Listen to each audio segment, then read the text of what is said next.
I mean, the big one that we continue to talk about is Declan Rice. Now, we know that Arsenal remain in positive talks with West Ham United over the signing of their captain, and they're working very hard behind the scenes just to work out what their next step is going to be and if and when they make that third bid. 2 bids already gone in. Both have been rejected.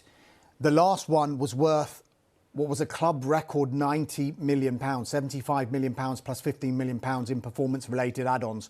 Their previous transfer record still stands with Nicolas Pepe. Back in 2019, they paid Lille £72 million for him. We think, though, that West Ham want closer to 100 to 120 million pounds for Declan Rice.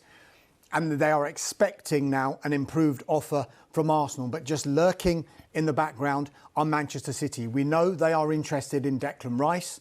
However, they have yet to make that bid formal. So the interest is there, but the formalisation of that interest in the form of a bid has not happened as yet. Now, it's one of those situations where what do clubs do? Do they simply just go out and bid for a player, or are they waiting for some kind of encouragement, maybe from the player or the player's camp, that if they were to make a bid, that the player would be interested? I'm just wondering whether Manchester City are waiting for any kind of confirmation there, because one source has told us that Declan Rice's preferred destination remains Arsenal. But of course, we know in football that can change.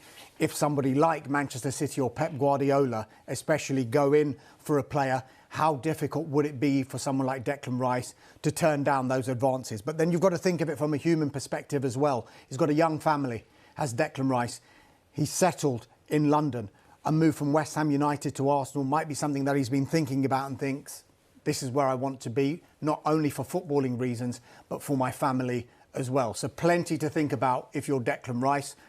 And he might have even more to think about if Manchester City do indeed come in. But I think Manchester City's interest works in West Ham United's favour, because if there was only one show in town, they can't really create that bidding war to get up to that 100 to 120 million pounds that they want. Arsenal, of course, don't want to go that high, but if there's another club involved, they will then have a decision to make. How high do we go for what is effectively their primary target?